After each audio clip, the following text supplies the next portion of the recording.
ಭೀಕರ ವಿಧಾನ.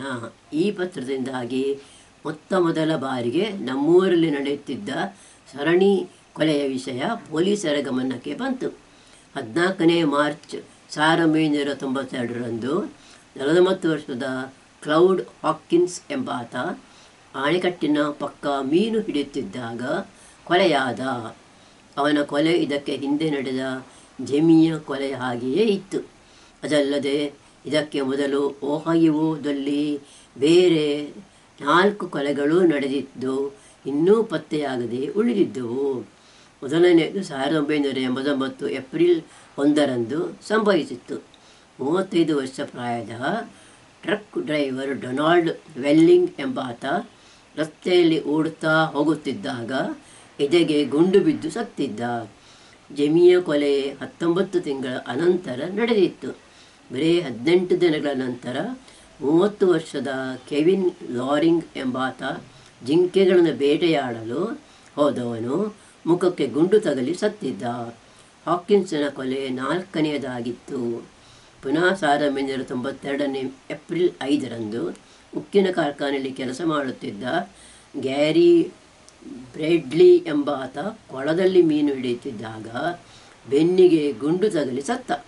ಪೊಲೀಸರು ಈ ಎಲ್ಲ ಕೊಲೆಗಳಿಗೆ ಸಂಬಂಧಿಸಿದ ವರದಿಗಳನ್ನು ಮತ್ತು ಜೆಮಿಯ ತಾಯಿಗೆ ಆತನ ಕೊಲೆಗಾರನು ಬರೆದ ಪತ್ರವನ್ನು ಒಟ್ಟು ಸೇರಿಸಿ ಪತ್ತೆಗೆ ತೊಡಗಿದರು. ಈ ಎಲ್ಲ ಮೂಲಗಳ ಸಹಾಯದಿಂದ ಪೊಲೀಸರಿಗೆ ಕೊಲೆಗಾರನು ಎಂತಹವನಿರಬಹುದೆಂಬುದನ್ನು ನಿರ್ಧರಿಸಲು ಸಾಧ್ಯವಾಯಿತು. ಆತ ಬಿಳಿಯ 30 ವರ್ಷದಿಂದ ಮೇಲ್ಪಟ್ಟವನಿರಬೇಕು ಮತ್ತು ಕೋವಿಯಲ್ಲಿ ಆಸಕ್ತನಾಗಿರಬೇಕು. ಪ್ರಾಣಿಗಳಿಗೆ ಹಿಂಸೆ ಕೊಡುವವನಿರಬಹುದು. ಅವನ ಜೀವನದಲ್ಲಿ ಆದ ಯಾವುದೋ ಒಂದು ಅನುಭವ ಅವನನ್ನು ಈ ರೀತಿ ಇದ್ದಕ್ಕಿದ್ದಂತೆ ಹಿಂಸೆಯಲ್ಲಿ ತೊಡಗುವಂತೆ ಮಾಡುತ್ತಿರಬಹುದು ಎಂಬ ನಿರ್ಧಾರಕ್ಕೆ ಅವರು ಬಂದರು. ಆತನು ಜೀನ್ಗೆ ಪತ್ರ ಬರೆದರಿಂದ ಈ ವಿಷಯ ಇನ್ನಷ್ಟು ಸ್ಪಷ್ಟವಾಯಿತು. 1992 ಬೇಸಿಗೆಯಲ್ಲಿ ಪೊಲೀಸರು ಒಟ್ಟು 100 ಮಂದಿಯನ್ನು ಸಂಶಯದ ಮೇಲೆ ಪರೀಕ್ಷೆಗೆ ಗುರಿಪಡಿಸಿದರು. ಆದರೆ ಅವರಲ್ಲಿ ಒಬ್ಬನೂ ಕೊಲೆಗಾರನಿರಬಹುದು ಎಂದು ಅವರಿಗೆ ಅನಿಸಲಿಲ್ಲ. ಇದೇ ಸಮಯದಲ್ಲಿ ಜೀನ್ ಪಾಕ್ಸನ್ ಕೂಡ ತನ್ನ ಕೆಲಸವನ್ನು ಮುಂದುವರಿಸಿದ್ದಳು. ಜುಲೈ 30ರಂದು ಜೆಮಿಯ ಹುಟ್ಟಿದ ದಿವಸವಾಗಿತ್ತು. ಆವತ್ತು ಆಕೆ ಕೊಲೆಗಾರನಿಗೆ ಇನ್ನೊಂದು ಪತ್ರವನ್ನು ಬರೆದು ಅದರಲ್ಲಿ ತಾನು ತನ್ನ ಮಗನ ಹುಟ್ಟುಹಬ್ಬಕ್ಕಾಗಿ ತಯಾರಿಸಿದ ಕೇಕ್ ಹಾಗೆಯೇ ಉಳಿದಿದೆ ಎಂಬುದನ್ನು ತಿಳಿಸಿದಳು. ನಿನ್ನ ಮನೆಯಲ್ಲಿ ಯಾರಾದರೂ ಹುಟ್ಟುಹಬ್ಬ ಆಚರಿಸುವೆಯಾದರೆ ಆಗ ನಿನಗೆ ನಿನ್ನಿಂದಾಗಿ ನನ್ನ ಮನೆಯ ಮೇಜಿನ ಮೇಲಿರಿಸಿದ ಕೇಕ್ ಹಾಗೆಯೇ ಉಳಿದಿದೆ ಎಂಬುದು ನೆನಪಾಗಲಿ ಎಂದು ಕೂಡ ಆಕೆ ಅದರಲ್ಲಿ ಬರೆದಿದ್ದಳು. ಆಗಸ್ಟ್ ತಿಂಗಳಲ್ಲಿ ಪೊಲೀಸರು ಈ ಸರಣಿ ಕೊಲೆಗಾರನ ವಿಷಯವಾಗಿ ಪತ್ರಿಕೆಗಳಲ್ಲಿ ಒಂದು ಹೇಳಿಕೆ ಕೊಟ್ಟರು. ಆತನ ವಿಷಯವಾಗಿ ತಮಗೆ ಗೊತ್ತಿರುವ ವಿಷಯಗಳನ್ನೆಲ್ಲ ತಿಳಿಸಿ ಜಾಸ್ತಿ ಮಾಹಿತಿ ಯಾರಿಗಾದರೂ ಗೊತ್ತಿದ್ದರೆ ತಿಳಿಸಬೇಕೆಂದು ಕರೆ ಕೊಟ್ಟರು. ಹಳೆ ಸಹಪಾಠಿಯಿಂದ ಸಹಾಯ. ಪತ್ರಿಕೆಯಲ್ಲಿ ಬಂದ ಈ ಲೇಖನವನ್ನು ಓದಿ 43 ವರ್ಷದ ರಿಚಾರ್ಡ್ ಫ್ರೈ ಎಂಬಾತನಿಗೆ ತನ್ನ ಹಳೆಯ ಸಹಪಾಠಿ ಟೋಮ್ ಡಿಲ್ಸನ್ ಎಂಬಾತನ ನೆನಪಾಯಿತು. ಆತ ಜೆಮಿ ಕೊಲೆಯಾದ ಜಾಗದಿಂದ 120 ಕಿಲೋಮೀಟರ್ ದೂರ ತನ್ನ ಮಡದಿ ಮತ್ತು ಮಕ್ಕಳೊಂದಿಗೆ ವಾಸಿಸುತ್ತಿದ್ದ.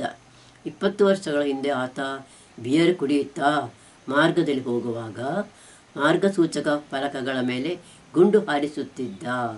ಸಾಕು ಪ್ರಾಣಿಗಳು ಯಾವುದಾದರೂ ಕಾಣಸಿಕ್ಕಿದರೆ ಅವುಗಳ ಮೇಲೂ ಗುಂಡು ಹಾರಿಸುತ್ತಿದ್ದ ಮತ್ತು ಇನ್ನೂ ಏನೇನೋ ಕೆಟ್ಟ ಕೆಲಸಗಳನ್ನು ಮಾಡುತ್ತಿದ್ದ. ಇದಲ್ಲದೆ ಸರಣಿ ಕೊಲೆಗಳ ವಿಷಯವನ್ನು ಕೂಡ ಆತ ಫ್ರೈ ಒಂದಿಗೆ ಚರ್ಚಿಸುತ್ತಿದ್ದ. ಒಮ್ಮೆ ಇದ್ದಕ್ಕಿದ್ದಂತೆ ನಾನು ಯಾರನ್ನಾದರೂ ಕೊಂದಿರಬಹುದೆಂದು ನನಗೆ ಅನಿಸುತ್ತದೆಯೇ ಎಂದು ಕೇಳಿದ್ದ. ಗಾಬರಿಯಿಂದ ಫ್ರೈ ಇರಲಾರದು ಎಂದಿದ್ದ. ಅದಕ್ಕೆ ಡಿಲ್ಲರ್, ನಿನಗೆ ನನ್ನ ವಿಷಯ ಏನೂ ತಿಳಿಯದು ಎಂದಿದ್ದ. ಫ್ರೈ ಈ ವಿಷಯವನ್ನೆಲ್ಲ ಪೊಲೀಸರಿಗೆ ತಿಳಿಸಿದ. ಡಿಲ್ಲನ್ ನೀರು ಸರಬರಾಜು ಮಾಡುವ ಒಂದು ಕಂಪನಿಯಲ್ಲಿ ಕೆಲಸ ಮಾಡುತ್ತಿದ್ದ. ಒಡನೆಯೇ ಪೊಲೀಸರು ಆತನನ್ನು ಕಾನೂನು ಬಾಹಿರವಾಗಿ ಬಂದೂಕನ್ನು ಇರಿಸಿಕೊಂಡಿರುವನೆಂಬ ಅಪವಾದದ ಮೇಲೆ ಬಂಧಿಸಿದರು. ಈ ಸಮಯದಲ್ಲಿ ಡಿಲ್ಲನ್ನ ಮನೆ, ವಾಹನ ಮತ್ತು ಆಫೀಸುಗಳನ್ನು ಜಪ್ತಿ ಮಾಡಿದರು. ಆದರೆ ಅಲ್ಲಿ ಅವರಿಗೆ ಪ್ರಯೋಜನವಾಗುವಂತಹ ಏನು ಸಿಗಲಿಲ್ಲ. 5 ದಿವಸಗಳ ಅನಂತರ ಆತನ ಜಾಮೀನು ವಿಚಾರಣೆಗೆ ಬಂದಾಗ 5 ಕೊಲೆಗಳಲ್ಲಿ ಆತನ ಪಾತ್ರವಿರಬಹುದೆಂಬ ತಮ್ಮ ಶಂಕೆಯನ್ನು ಪೊಲೀಸರು ಹೊರಗೆಡವಿದರು. ಈ ವಿಷಯ ಪತ್ರಿಕೆಗಳಲ್ಲೆಲ್ಲ ಪ್ರಕಟವಾದ್ದರಿಂದ ಪೊಲೀಸರಿಗೆ ತುಂಬ ಪ್ರಯೋಜನವಾಯಿತು.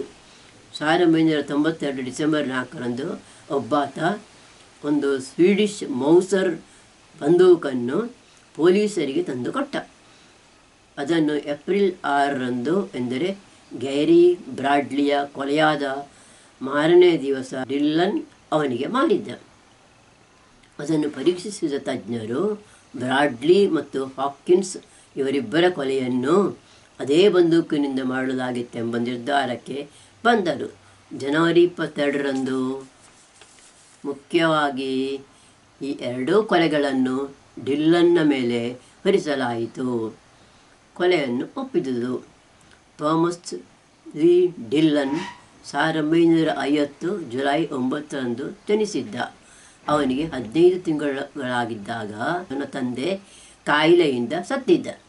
ಡಿಲ್ಲನ್ನ ಹೇಳಿಕೆಯಂತೆ ಅವನ ತಾಯಿ ಯಾವತ್ತೂ ಅವನನ್ನು ಹೊಗಳದ ನಿರುತ್ಸಾಹಿ ಹೆಂಗಸಾಗಿದ್ದಳು. ಅವನಿಗೆ ಯಾವಾಗಲೂ ಶಿಕ್ಷೆ ಕೊಟ್ಟು ಅವನನ್ನು ಅಂಕೆಯಲ್ಲಿಟ್ಟುಕೊಳ್ಳುತ್ತಿದ್ದಳು. ಚಿಕ್ಕಂದಿನಲ್ಲಿ ಒಮ್ಮೆಯೂ ಆಕೆ ಅವನನ್ನು ಮುದ್ದು ಮಾಡಿರಲಿಲ್ಲ ಮತ್ತು ಪ್ರೀತಿಸುತ್ತೇನೆಂದು ಹೇಳಿರಲಿಲ್ಲ. ಜೀನ್ ಪಾಕ್ಸನ್ ಬರೆದ ಪತ್ರವನ್ನು ಓದಿ ಆಕೆಗೆ ತನ್ನ ಮಗನ ಮೇಲೆ ಇಷ್ಟೊಂದು ಪ್ರೀತಿ ಇದೆ ಎಂಬುದನ್ನು ತಿಳಿದು ಮತ್ಸರದಿಂದ ಆತ ಆ ರೀತಿ ಪತ್ರ ಬರೆಯಲು ಹೊರಟಿರಬಹುದೆಂದು ಮನಃಶಾಸ್ತ್ರಜ್ಞ ಸ್ಮಾಲ್ಡನ್ ಎಂಬಾತನ ಅಭಿಪ್ರಾಯವಾಗಿತ್ತು. ಪಾಕ್ಸನ್ ಕುಟುಂಬದ ಶಕ್ತಿ ಮತ್ತು ಒಗ್ಗಟ್ಟುಗಳ ವಿಷಯವನ್ನು ಪತ್ರಿಕೆಗಳಲ್ಲಿ ಓದಿದ ಡಿಲ್ಲನ್ ಇನ್ನೊಮ್ಮೆ ಅವರಿಗೆ ತೊಂದರೆ ಕೊಡಲು ಹೋಗಿದ್ದ. ಸೆರೆ ಸಿಕ್ಕುವ ಮೊದಲು ಅವನೊಮ್ಮೆ ಜೆಮಿಯ ಸಮಾಧಿಯ ಮೇಲಿದ್ದ ಮರದ ಕ್ರಾಸನ್ನು ತುಳಿದು ಹಾಕಿದ್ದ ಮತ್ತು ಜೆಮಿಯ ನೆನಪಿಗಾಗಿ ಸಮಾಧಿಯ ಮೇಲೆ ನೆಟ್ಟ ಗಿಡವನ್ನು ಬೇರು ಸಹಿತ ಕಿತ್ತು ಹಾಕಿದ್ದ. ಡಿಲ್ಲನ್ಗೆ ಪತ್ರಿಕೆಗಳಲ್ಲಿ ಮತ್ತು ಟಿವಿಯಲ್ಲಿ ಕಾಣಿಸಿಕೊಳ್ಳುವುದೆಂದರೆ ಬಹಳ ಇಷ್ಟ.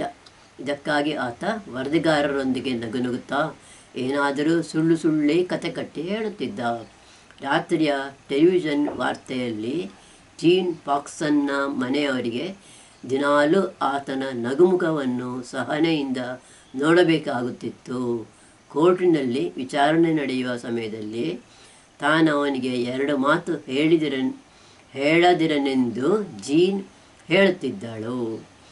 ಆದರೆ 1993 ಜುಲೈ 12ರಂದು ಡಿಲ್ಲನ್ನ ವಕೀಲರು ಸರ್ಕಾರಿ ವಕೀಲರೊಂದಿಗೆ ಒಪ್ಪಂದ ಮಾಡಿಕೊಂಡರು.